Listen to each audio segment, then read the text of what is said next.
আমার প্রিয় ছাত্রছাত্রীরা, আজকের ক্লাসটি তোমরা যারা ক্লাস 8-এ পড়ো তাদের জন্য। আমি গত ক্লাসে তোমাদের সামনে দক্ষিণ আমেরিকা মহাদেশটি পড়িয়েছিলাম এবং সেটা ছিল তার শেষ ক্লাস। সেই ক্লাসে আমি তোমাদের কিছু কোশ্চেন আমার লিখিয়ে দেওয়ার কথা ছিল, কিন্তু দেওয়া হয়নি সময়ের জন্য। আজকে এই দক্ষিণ আমেরিকা মহাদেশ থেকে যে সমস্ত গুরুত্বপূর্ণ কোশ্চেনগুলো রয়েছে সেই সমস্ত কোশ্চেনগুলো আমি তোমাদের আজকে লিখিয়ে দেবো, তো তোমরা সেগুলো নোট করে নাও। প্রথমত দেখো, মার্কস 5, মানে 5 মার্কের জন্য কি কি কোশ্চেন হতে পারে। প্রথম কোশ্চেন যেটা হবে, কোশ্চেন নাম্বার 1, দক্ষিণ আমেরিকা মহাদেশের ভূপ্রকৃতির বিবরণ দাও। দক্ষিণ আমেরিকা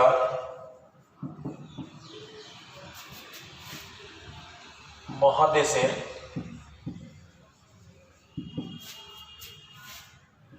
ভূপ্রকৃতির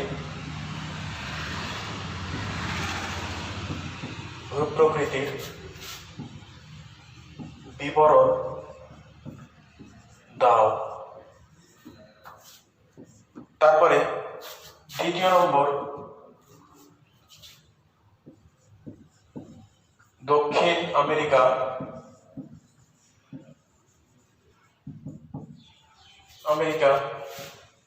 মহাদেশের নদ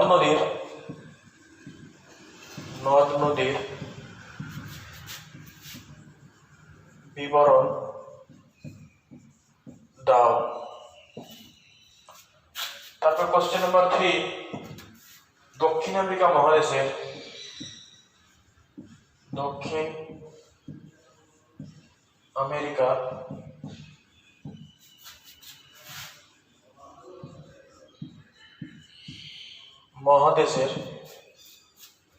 জলবায়ুর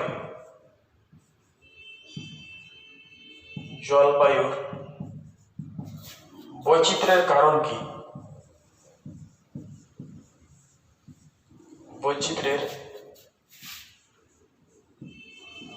কারণ কি?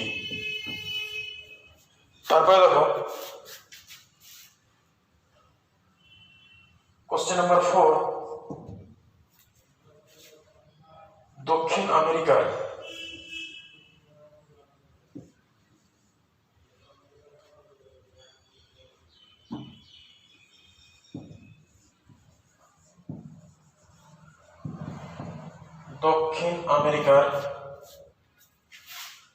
জলবায়ু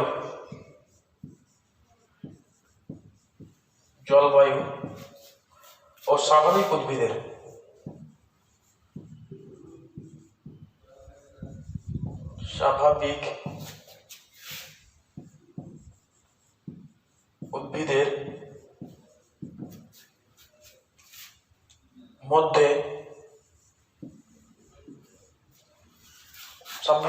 মধ্যে সম্পর্ক বিশ্লেষণ করো।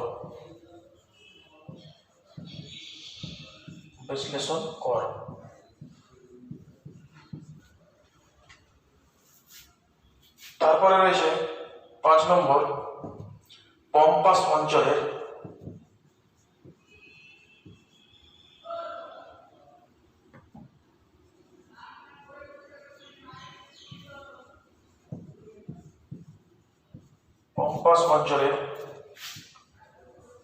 সংক্ষিপ্ত বিবরণ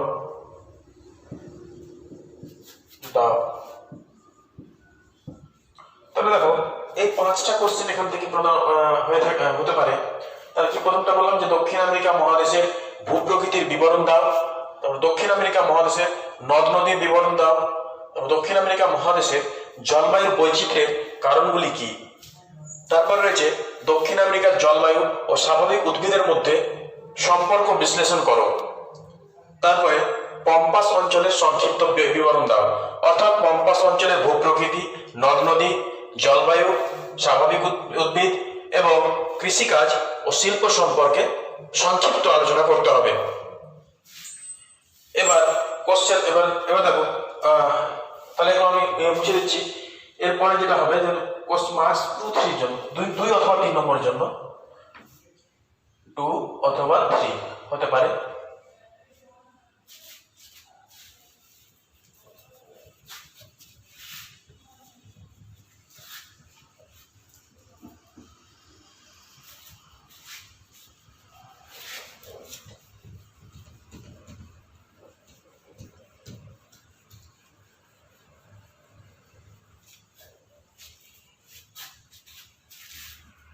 দেখো 2 নম্বর 3 নম্বরের জন্য যে কোশ্চেনগুলো হতে পারে, 1 নম্বরটা কুইটোকে চির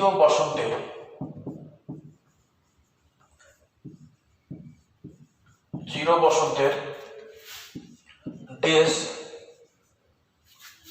বলা হয় কেন?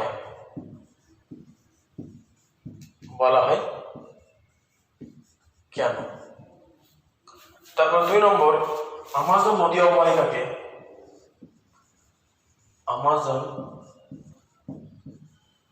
নদী অববাহিকাকে অববাহিকাকে পৃথিবীর বৃহত্তম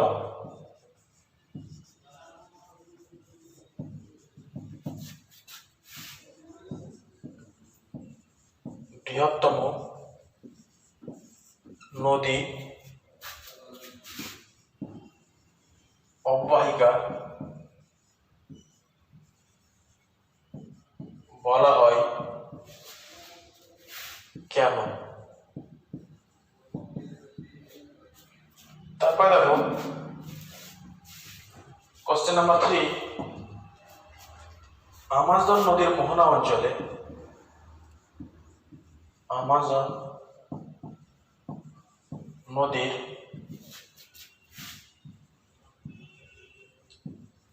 মোহনা অঞ্চলে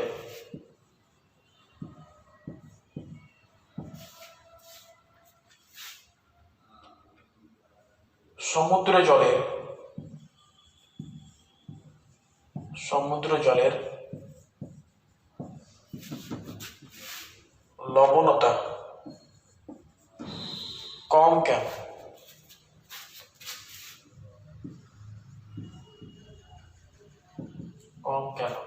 তারপর 4 নম্বর,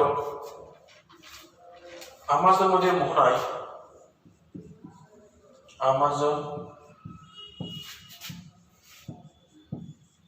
নদীর মোহনায় বদ্বীপ সৃষ্টি হয়নি কেন?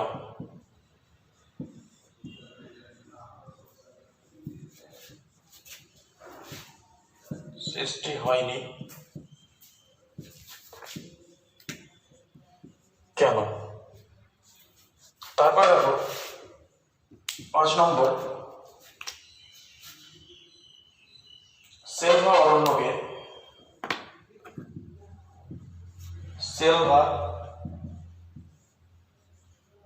অরণ্যকে পৃথিবীর ফুসফুস বলা হয় কেন?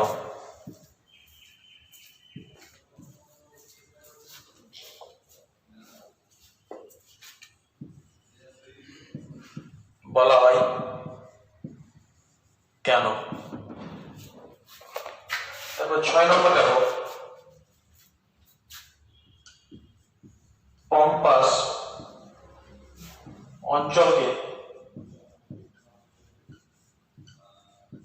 অঞ্চলকে দক্ষিণ আমেরিকার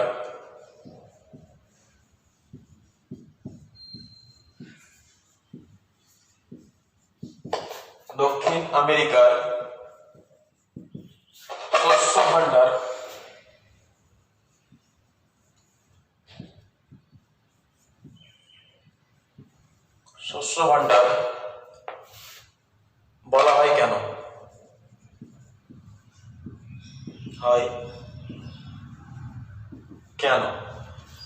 তারপর 7 নম্বর,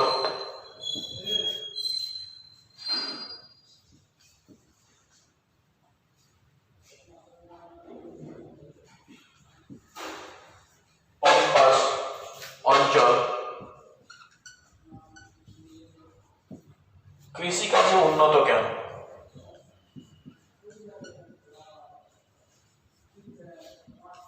কৃষিকাজে উন্নত কেন? তাহলে এর আগে যেগুলো বললাম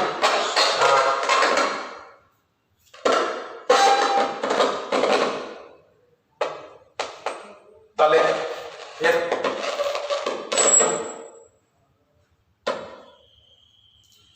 যেটা বলছিলাম যে এর আগে 5 নম্বরের জন্য কি কি প্রশ্ন ছিল সেগুলো বললাম। এবার দেখো 2 নম্বরের জন্য আসতে পারে অথবা 3 নম্বরের জন্য যেগুলো ইম্পর্টেন্ট কোশ্চেন রয়েছে সেগুলো দেখো। কুইটোকে চির বসন্তের দেশ বলা হয় কেন?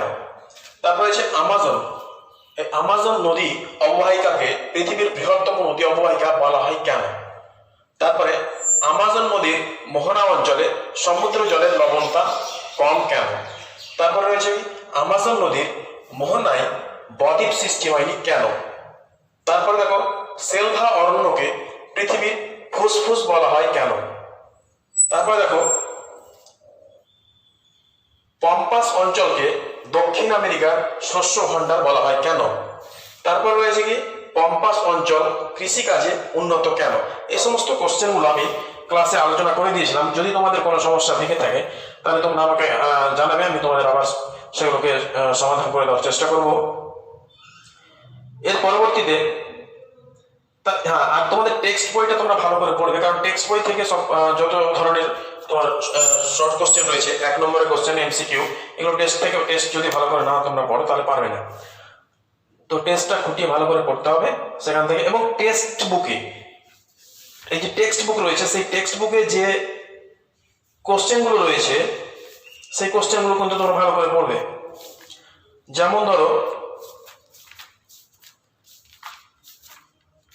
যেমন ধরো 101 পৃষ্ঠায় রয়েছে তোমাদের পাঠ্যপুস্তকে যে দক্ষিণ আমেরিকা মহাদেশটির বেশিরভাগ অংশ কোন জলবায়ু অঞ্চলের অন্তর্গত। এখানে যে কোশ্চেনগুলো রয়েছে তোমাদের এখানে দেখো, এই যে এই কোশ্চেনগুলো যে দক্ষিণ আমেরিকা মহাদেশটির বেশিরভাগ অংশ কোন জলবায়ু অঞ্চলের অন্তর্গত, তাহলে এই মহাদেশের কোন অংশে সমুদ্রের দ্বারা বেশি প্রভাবিত, কোন অংশে জলবায়ু সমভাবাপন্ন, এই কোশ্চেনগুলো।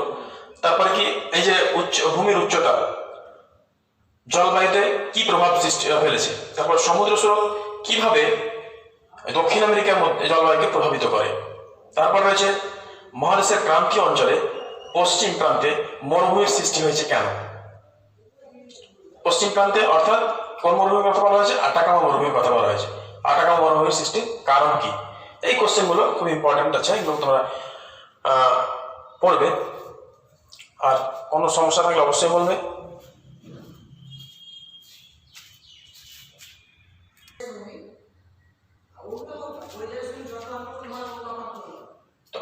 এবার তোমাদের একটা নতুন অধ্যায় আজকে শুরু করছি, সেটা হলো চাপ বলয় এবং বায়ু প্রবাহ। ইংরেজিতে যাকে চাপ বলয়কে বলা হয় প্রেসার ব্যান্ডস, এবং বায়ু প্রবাহ যেটা সেটা হচ্ছে উইন্ড ফ্লো। এই চাপ বলয় কি এবং বায়ু প্রবাহ কি সেই সম্পর্কে ডিটেলস আলোচনা করব। তার পূর্বে চাপ বলয়ের নিয়ে আমি আজকে যে কথাগুলো বলবো সেগুলো দেখো। চাপ বলয় বলতে গেলে আমাদেরকে প্রথমে জানতে হবে যে চাপটা, বায়ুর চাপ। প্রথম প্রশ্ন অ্যারেঞ্জ হতে পারে বায়ুর চাপ কি? দেখো বায়ুচাপটা হচ্ছে যে ভূপৃষ্ঠে কোন নির্দিষ্ট পরিমিত বর্গক্ষেত্রে সেখান থেকে উপরের দিকে বায়ুমণ্ডলের ঊর্ধ্বসীমা পর্যন্ত বায়ুস্তর যে চাপ দেয় সেটাকে বলা হচ্ছে বায়ুচাপ। তাহলে আমি আবার বলছি যে ভূপৃষ্ঠে কোনো নির্দিষ্ট পরিমিত বর্গক্ষেত্রে সেখান থেকে উপরের দিকে বায়ুমণ্ডলের ঊর্ধ্বসীমা পর্যন্ত বায়ুস্তরের উপর বায়ুস্তরের যে ওজন বা চাপ পড়ে সেটাকে বলা হচ্ছে বায়ুচাপ। তাহলে দেখো ধরো এটা হলো ভূপৃষ্ঠ। তাহলে কি বললাম? নির্দিষ্ট ভূপৃষ্ঠ কোনো নির্দিষ্ট পরিমিত বর্গক্ষেত্রে তাহলে এটা হলো একটা অঞ্চল। এবার এই অঞ্চলে ঊর্ধ্বসীমা, ধর এই পর্যন্ত ঊর্ধ্বসীমা রয়েছে, এই পর্যন্ত। ঊর্ধ্বসীমা ভূপৃষ্ঠ থেকে ঊর্ধ্বসীমা কতদূর পর্যন্ত বিস্তৃত? 0 থেকে 10,000 কিলোমিটার। 10,000 কিলোমিটার এতদূর পর্যন্ত বায়ুমণ্ডলের ঊর্ধ্বসীমা বিস্তৃত। এই যে ট্রপোস্ফিয়ার, স্ট্রাটোস্ফিয়ার গুলো রয়েছে। তো দেখো এই, তাহলে এই নির্দিষ্ট পরিমিত বর্গক্ষেত্রে এই বায়ুমণ্ডলের ঊর্ধ্বসীমা পর্যন্ত বায়ুস্তর কি করছে, যে চাপ দেয় বা বায়ুস্তরের যে ওজন ভূপৃষ্ঠে পড়ছে সেটাকে বলা হচ্ছে বায়ুচাপ। তাহলে এখান থেকে এই ঊর্ধ্বসীমা, ওই ঊর্ধ্বসীমা বায়ুস্তরের যে ওজন বা চাপ ভূপৃষ্ঠের উপর পড়ছে সেটাই হলো বায়ুচাপ। আবার অন্যভাবে বলা যায় যে বায়ুমণ্ডলের প্রধান উপাদান অর্থাৎ বায়ুমণ্ডলের যে প্রধান গ্যাসীয় উপাদানগুলো রয়েছে, যেমন ধরো নাইট্রোজেন, তারপরে oxygen, carbon die oxide, helium, নিয়ন, ক্রিপ্টন, আর্গন, জেনন, এই সমস্ত যে গ্যাসীয় উপাদানগুলো রয়েছে, এই উপাদানগুলো অণুসমূহ, এদের অণুগুলো পরস্পরের সঙ্গে সংঘর্ষে লিপ্ত হয়। সংঘর্ষে লিপ্ত হওয়ার ফলে যে চাপের সৃষ্টি হয়, যে ওজনের সৃষ্টি হয়, একটা যে বল প্রয়োগ করে সেটাকে বলা হচ্ছে বায়ুচাপ। অর্থাৎ বায়ুমণ্ডলের বিভিন্ন গ্যাসীয় উপাদানগুলির অণুসমূহের সংঘর্ষের ফলে যে চাপের সৃষ্টি হয় সেটাকে বলা হয় বায়ুচাপ। তাহলে বোঝা গেল বায়ুচাপটা কি। এবার দেখো এই যে বায়ুচাপ, এই বায়ুচাপ আবার দুই ধরনের হয়। একটা হলো কি উচ্চচাপ, যেটাকে বলা হয় হাই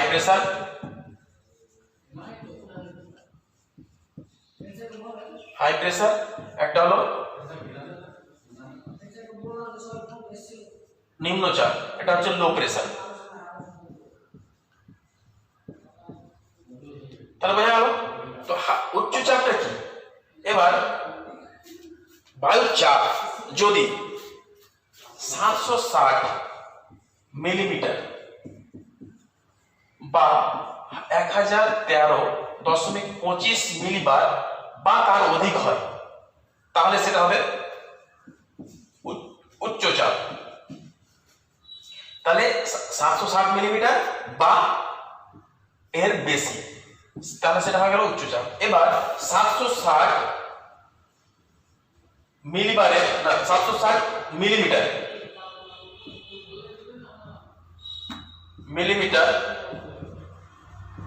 বা 1013.25 মিলিবার, এটা হবে মিলিবার। এই মিলিবার এর কম হলে সেটা হবে নিম্নচাপ। তাহলে এই যে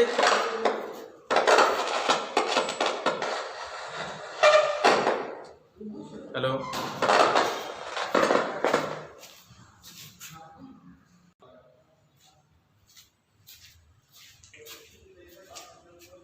তাহলে দেখো এই যে উচ্চচাপ এবং নিম্নচাপ দুটো ভাগে ভাগ করেছে। তা এই ভাগটা যাওয়ার আগে আমাদের একটা নতুন আমাদের জানতে হবে যে এই যে বায়ুর চাপ মাপক যন্ত্রটির নাম কি।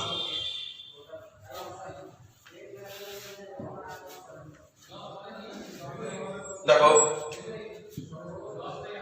বায়ুর চাপ মাপক যন্ত্র, বায়ুর চাপ মাপক যন্ত্রটির নাম হলো ব্যারোমিটার।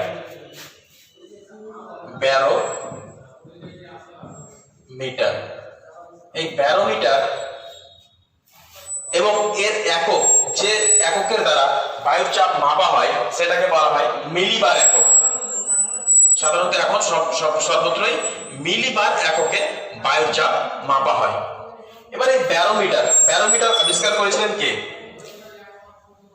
পদার্থবিদ ইভান গেলিস্তা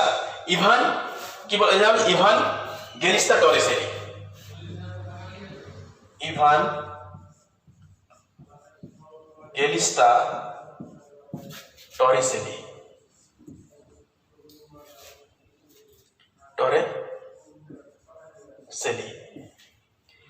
কত খ্রিস্টাব্দে? 1643 খ্রিস্টাব্দে।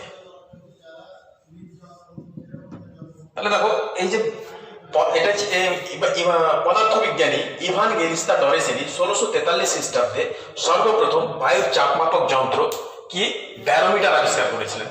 এই ব্যারোমিটারটি এই ইভানগেলিস্তা ডরেসেলের ব্যারোমিটারটি টরিসেলের ব্যারোমিটার নামেও পরিচিত।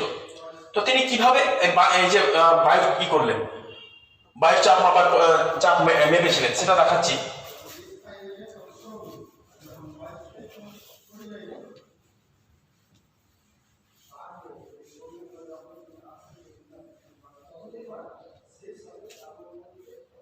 তিনি কি করেছিলেন, 1 মিটার দীর্ঘ একটা পুরু কাঁচের নল নিয়েছিলেন এবং কি সর্বত্র সমান ব্যাসযুক্ত একটা পুরু কাঁচের নল নিয়েছিলেন এবং আর একটা কি একটা পারদপূর্ণ পাত্র নিয়েছিলেন। এই পারদপূর্ণ আংশিক পারদপূর্ণ পাত্র। এবার এই যে কাঁচের নলে পারদ ভর্তি করে তিনি যে এক প্রান্ত ছিল খোলা আর এক প্রান্ত ছিল নলটি বন্ধ। তো এই খোলা মুখটাতে আঙুল দিয়ে চেপে ধরেছিলেন। তারপরে সেই আংশিক পারদপূর্ণ পাত্রে সেটাকে রেখে দিয়েছিলেন। তারপরে একটা স্ট্যান্ডের সাহায্যে দুদিকে সেটাকে আটকে রেখেছিলেন। এবার তিনি দেখলেন যে এই যে পারদপূর্ণ যে এই কাঁচের নল ছিল সেই নলটা পারদস্তম্ভ উপরের দিকে উঠে যাচ্ছে বা নিচের দিকে নেমে যাচ্ছে। তো এই যে এই উপরের দিকে উঠে যাওয়া এবং নিচে যাওয়া এর পরিপ্রেক্ষিতে তিনি কি করেছেন, বায়ুর চাপ পরিমাপ করেছেন। আমি দেখাচ্ছি।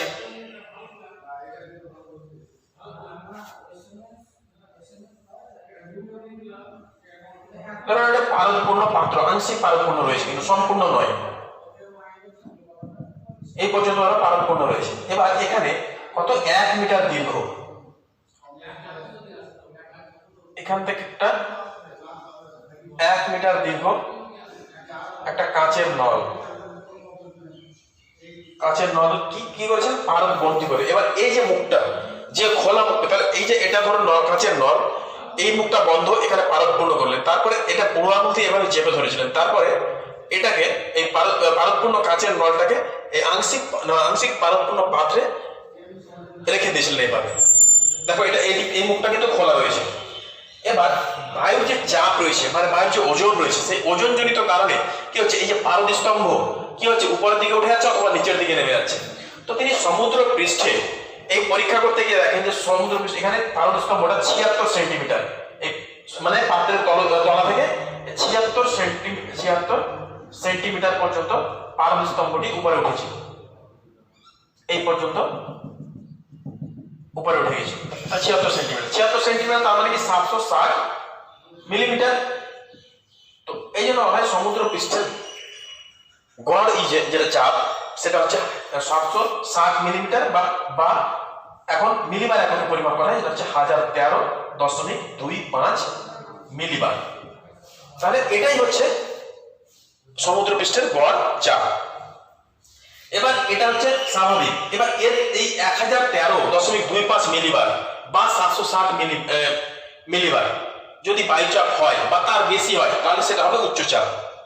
তাহলে পারদ স্তম্ভটা এখানে ধরো 76 সেন্টিমিটার এই পর্যন্ত। এবার যদি 76 সেন্টিমিটার বেশি হয়ে যায়, এদিকে আরো উপরের দিকে উঠে যায়, তাহলে সেটা হবে কি উচ্চচাপ। এবার যদি 76 সেন্টিমিটার ধরো, এটা 80 সেন্টিমিটার হয়ে গেল, 80 সেন্টিমিটার তার মানে কি 800 মিলিমিটার।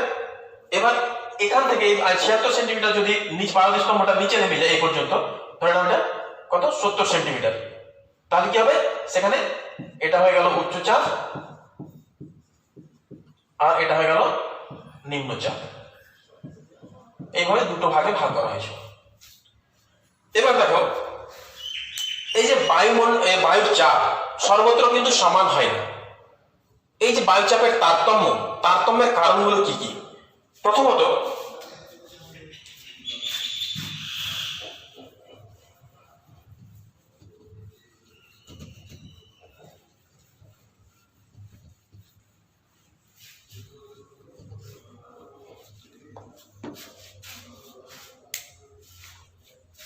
তাহলে দেখো বায়ুচাপ কি বললাম, যে বায়ুর চাপ সর্বত্র সমান নয়, ভূপৃষ্ঠের বিভিন্ন স্থানে বায়ুচাপের তারতম্য ঘটে। এবার এই তারতম্যের কারণগুলো, নিয়ন্ত্রকগুলো কি কি? প্রথমত উচ্চতা, 1 নম্বর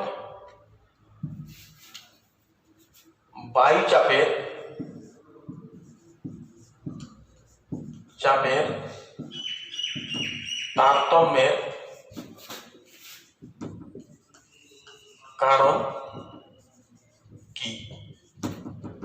তাহলে প্রথম হবে উচ্চতা।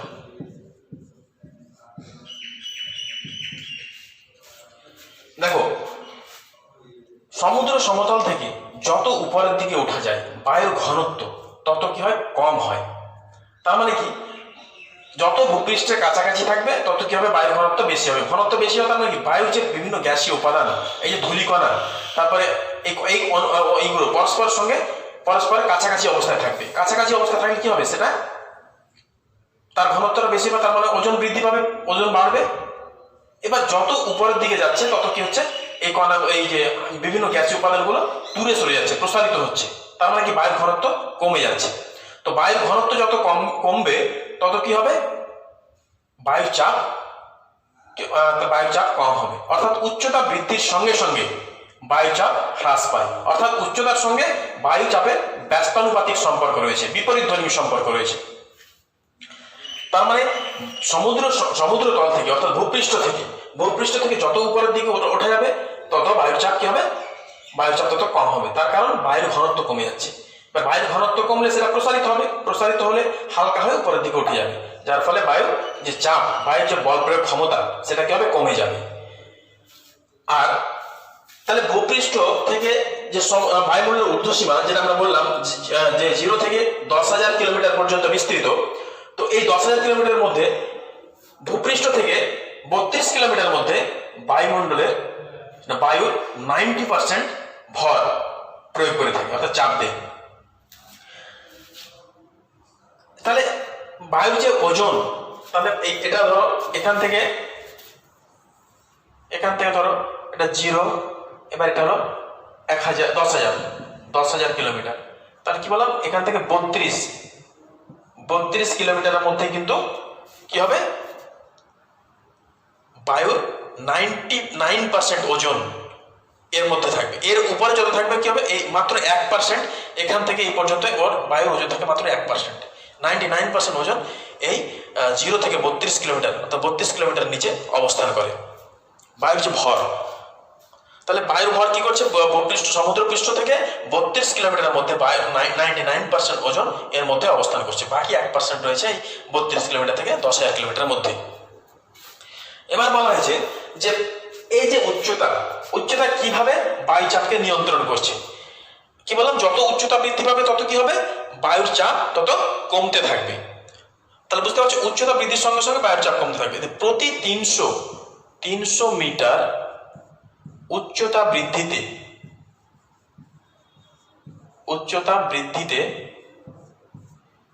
34 মিলিবার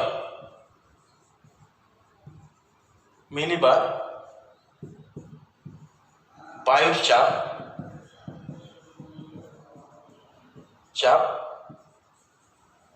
কমতে থাকে। তাহলে কি বললাম? এটা বোঝার চেষ্টা করো যে এখান থেকে যে 32 কিলোমিটার ধরলাম, এখান থেকে রয়েছে এটা 10,000 কিলোমিটার। তো প্রত্যেক 300 মিটার উচ্চতা বাড়তে তার মানে 300 মিটার এখান থেকে 300 মিটার এলাম, কত? 34 মিলিবার বায়ুচাপ কমে গেল। আবার 300 থেকে যখন 600 এলাম, তার মানে এখানে আবার 34 কমে গেল। তার মানে এখান থেকে 0 থেকে 600-র মধ্যে কত মিলিবার বায়ুচাপ কমে যাচ্ছে? 34 দুগুণে 68। এই 0 থেকে 600 মিটার এর মধ্যে 600 মিটারের মধ্যে বায়ুর চাপ 68 মিলিবার কমে যাচ্ছে। তাহলে দেখো, তাই উচ্চতার সঙ্গে বায়ুচাপের কি রয়েছে? ব্যস্তানুপাতিক সম্পর্ক রয়েছে। এবার দেখো উষ্ণতা। তাহলে প্রথমটা উচ্চতা বললাম, এবার দেখো উষ্ণতা।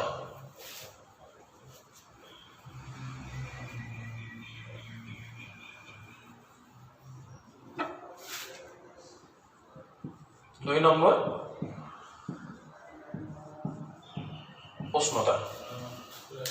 উষ্ণতার সঙ্গেও কিন্তু বায়ুচাপের বিপরীতধর্মী সম্পর্ক রয়েছে। এবার কিসের জন্য এই বিপরীতধর্মী সম্পর্কটা কেন হলো? উষ্ণতা যদি বৃদ্ধি পায় তাহলে কি হবে? বায়ু প্রসারিত হবে, আর প্রসারিত হলে তার মানে কি হালকা হবে। হালকা হয়ে কি হবে, উপরের দিকে উঠে যাবে, ফলে বায়ুচাপ কম হবে।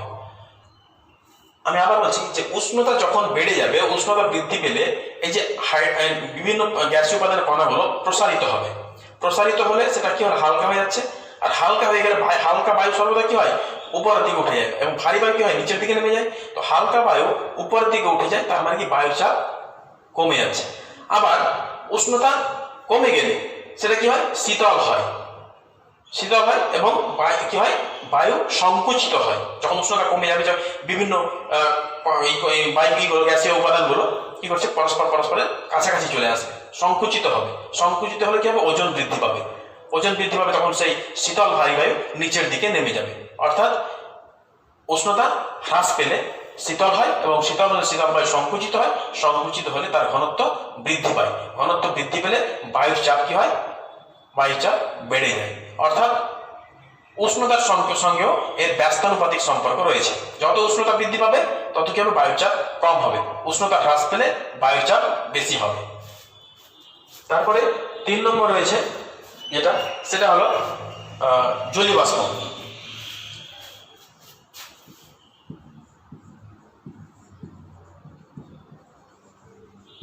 জলীয় বাষ্প,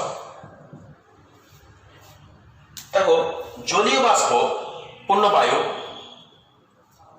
আর বিশুদ্ধ বায়ু, এই দুটো বায়ুর মধ্যে জলীয় বাষ্পপূর্ণ বায়ু কিন্তু হালকা, বিশুদ্ধ বায়ুটা ভারী হয়।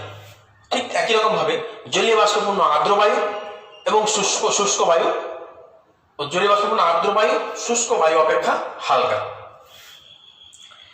তো বায়ু তাহলে কি হচ্ছে, যে বায়ুতে জলীয় বাষ্পের পরিমাণ যত বেশি হয় সেই বায়ু তত হালকা হয়। হালকা হলে কি হবে, বায়ুচাপ তত কম হবে।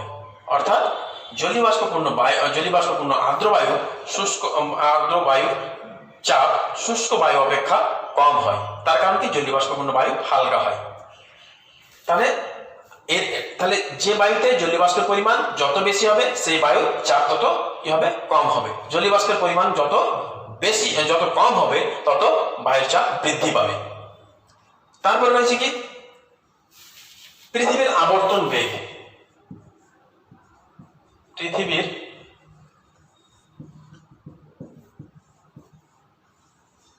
আবর্তন বেগ, এটা এই পৃথিবীর আবর্তন বেগ কিভাবে বায়ুচাপকে নিয়ন্ত্রণ করে। দেখো পৃথিবী কি করছে, নিজ অক্ষের উপর ঘুরছে, এটাকেই বলা হচ্ছে পৃথিবীর আবর্তন বেগ। তো দেখো পৃথিবী যে ক্রমাগত তার নিজ অক্ষের উপর ঘুরে চলেছে, তো যদি আমরা ধরে নাও একটা কোনো ঘূর্ণায়মান বস্তু রয়েছে, যেমন ধরো ফ্যান যেমন ঘুরছে, সেই ফ্যানে যদি আমরা একটা কাগজের টুকরো নিয়ে ফ্যানের দিকে ছুড়ে দিই, তাহলে কি হবে, সেটা ফ্যানে বাধা পাবে। বাধা পেয়ে কি হবে, সেটা কিন্তু নিচে পড়বে না, সেটা ছিটকে যাবে। তো এই যে বিক্ষিপ্ত হওয়া, এই যে কি হলো, এই কাগজের টুকরোটা বিক্ষিপ্ত হয়ে গেল, মানে অন্যদিকে ছিটিয়ে গেল। তো এই যে বিক্ষিপ্ত হয়ে যাওয়া, এটাই বায়ুচাপকে নিয়ন্ত্রণ করে। তো দেখো এটা ধরো পৃথিবী, আমরা জানি পৃথিবী হচ্ছে একটা অভিগত গোলক। এবার এই যে পৃথিবীর নিরক্ষীয় পরিধিটা বেশি,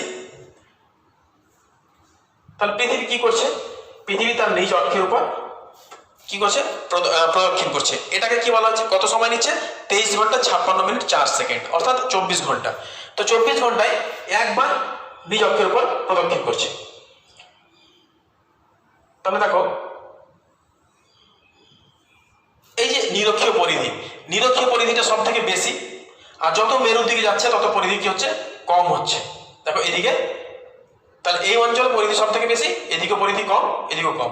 তো এই অঞ্চল পৃথিবীর নিরক্ষীয় পরিধি হলো 40,077 কিলোমিটার। পৃথিবীর নিরক্ষীয় পরিধি হলো 40,077 কিলোমিটার। তাহলে এই অঞ্চলে পৃথিবীকে একবার প্রদক্ষিণ করতে সময় লাগছে 24 ঘন্টা, এখানেও প্রদক্ষিণ করতে সময় লাগছে 24 ঘন্টা, এখানেও প্রদক্ষিণ করতে সময় লাগছে 24 ঘন্টা। তো দেখো তার মানে কি, এটা বেশি দূর 24 ঘন্টায় প্রদক্ষিণ করছে, 40,700 কিলোমিটার, 40,077 কিলোমিটার। আর এটা কি হচ্ছে, কম কিলোমিটার, এক মানে দূরত্বটা কমে যাচ্ছে কিন্তু সময়টা একই লাগছে।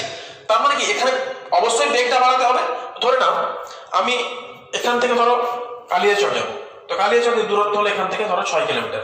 এবার সেই 6 কিলোমিটার দূরত্ব আমাকে ধরো 24 ঘন্টায় যেতে হবে, 10 মিনিটে যেতে হবে। এই 6 কিলোমিটার দূরত্ব 10 মিনিট আমি গেলাম। এবার এই 6 কিলোমিটারের জায়গায় আমি যাব 10 কিলোমিটার যাব ওই একই সময়ে, ওই কত 10 মিনিটে।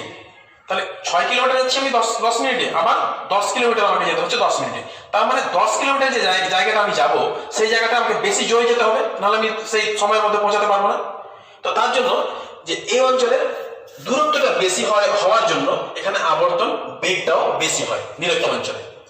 তার জন্য কি ছিটকে যাওয়ার প্রবণতা বেশি হয়, তার ফলে বায়ু চারিদিকে ছড়িয়ে পড়ে, তার জন্য বায়ুর চাপ কি হয়, কম হয়ে যায়। তার জন্য নিরক্ষীয় অঞ্চলে বায়ুর চাপ কি হয়, কম হয়। আর যত তারপরে কি মেরু অঞ্চলের দিকে, অর্থাৎ এই সুমেরু উচ্চচাপ অঞ্চল এবং কুমেরু উচ্চচাপ অঞ্চল, সেখানে কি হয়, বায়ুর চাপ বেশি হয়। তখন কি সেখানে পৃথিবীর আবর্তন বেগ খুবই কমে যায়, মেরু অঞ্চলটা প্রায় শূন্য হয়ে যায়।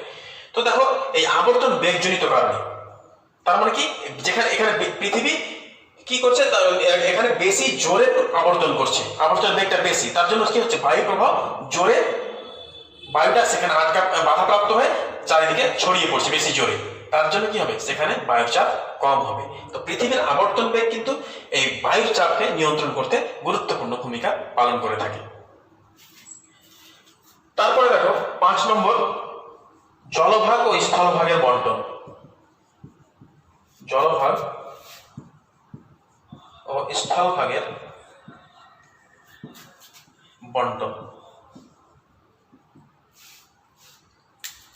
দেখো আমরা জানি যে গ্রীষ্মকালে জলভাগ অপেক্ষা স্থলভাগ অতি দ্রুত তাপ গ্রহণ করে, আবার অতি দ্রুত তাপ বর্জন করে দেয়। তো দেখো দ্রুত তাপ গ্রহণ করার ফলে কি হয়, সেখানে উষ্ণতা বাড়লে কি হবে, সেখানকার বায়ু প্রসারিত হয়, ঘনত্ব কমে যায়। ঘনত্ব কমে গেলে সেখানকার বায়ু হালকা বায়ু কি হয়, উপরের দিকে উঠে যায়, অর্থাৎ বায়ু চাপ কমে যায়। বোঝা যাচ্ছে যে জলভাগ অপেক্ষা স্থলভাগ দ্রুত উত্তপ্ত হচ্ছে, উত্তপ্ত হওয়ার পরে সেখানকার বায়ু প্রসারিত হয়, তার মানে হালকা হয়ে বায়ু ঘনত্ব কমে যায়, ঘনত্ব কমে গেলে হালকা হয়ে উপরের দিকে উঠে যায়, তার ফলে বায়ুর চাপ কম হয়। আবার শীতকালে কি হয়, শীতকালে এই যে স্থলভাগ দ্রুত তাপ বিকিরণ করার ফলে সেটা শীতল হয়ে যায়, ঠান্ডা হয়ে যায়। তার মানে কি বায়ুর ঘনত্ব বৃদ্ধি পায়, বায়ুর ঘনত্ব বৃদ্ধি পেলে বায়ুর চাপ কি হবে, বৃদ্ধি পাবে। তার জন্য শীতকালে স্থলভাগে আবার কি হয়, উচ্চচাপ বিরাজ করে, আর গ্রীষ্মকালে সেখানে কি হচ্ছে, গ্রীষ্মকালে স্থলভাগে নিম্নচাপ বিরাজ করে। তো এই যে জলভাগ এবং স্থলভাগ কি করছে, বায়ুচাপের তারতম্য ঘটাতে সাহায্য করছে। তাহলে শীতকালে যেমন কি বললাম, শীতকালে কি হলো, স্থলভাগ দ্রুত তাপ বিকিরণ করে ঠান্ডা হয়ে গেল, তার জন্য বায়ুচাপ বৃদ্ধি পেল। আবার গ্রীষ্মকালে দ্রুত তাপ গ্রহণ করার ফলে সেখানে কি হচ্ছে, নিম্নচাপ কেন্দ্রের সৃষ্টি হচ্ছে। তাহলে এই স্থলভাগ এবং জলভাগের বন্টন বায়ুচাপকে নিয়ন্ত্রণ করতে সাহায্য করছে। তো আজকের ক্লাসটি তোমাদের এই পর্যন্তই। এর পরের দিন আমি বায়ুচাপ বলয়, প্রেসার বেল্ট সম্পর্কে আলোচনা করব। আর আজকে যেটা আলোচনা করলাম সেটা যদি তোমাদের কোনো অসুবিধা হয়ে থাকে তাহলে আমাকে অবশ্যই বলবে, আমি সেগুলো সমাধান করে দেবো। আর তোমরা বাড়িতে ভালো করে পড়াশোনা করো, আর যদি কোনো কোশ্চেন থাকে তো অবশ্যই জানাবে। Thank you. আজকের ক্লাসে এই পর্যন্তই।